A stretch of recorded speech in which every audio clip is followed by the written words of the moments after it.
Morning.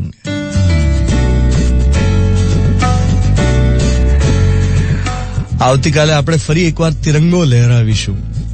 આપણી ગાડી કોઈ 4 રસ્તે રેડ સિગ્નલ પર રોકાશે.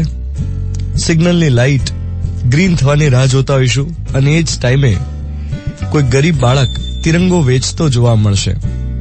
એટલે આપણે પ્લાસ્ટિકનો તિરંગો ખરીદી લઈશું, કારમાં 2 દિવસ રાખીશું અને 15 ઓગસ્ટ પૂરી એટલે વાર્તા પૂરી. શું આપણે ખરા અર્થમાં આઝાદ છીએ? આપણે ખરા અર્થમાં સ્વતંત્ર છીએ? આજની તારીખે જ્ઞાતિવાદ, જાતિવાદ, પ્રાંતવાદ એને આધારે ચૂંટણીના સમીકરણ નક્કી થાય છે. તમે જો દરેક ઇલેક્શન 2017માં ધર્મ, જાતિ, જ્ઞાતિ કે રિજનના નામે લડાય છે. તો શું આપણે આઝાદ છીએ?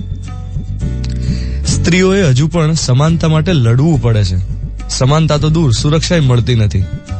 એકલી રાત્રે બહાર નીકળે તો એનો જ વાંક. તો શું આપણે આઝાદ છીએ? વીઆઈપી ટ્રીટમેન્ટ એના તौर તરીકા હજુય છે જ. લાલ બત્તી એ કાર પરથી જતી રહી પણ મગજમાં તો છે જ.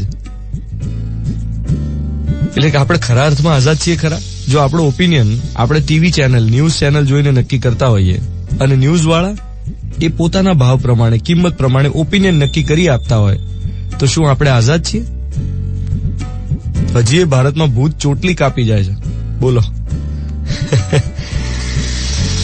છેલ્લા કેટલાય દિવસથી આ ચર્ચા ચાલે છે કે ખરેખર કોઈ ભૂત આવીને ચોટલી કાપી જાય છે કે નહીં.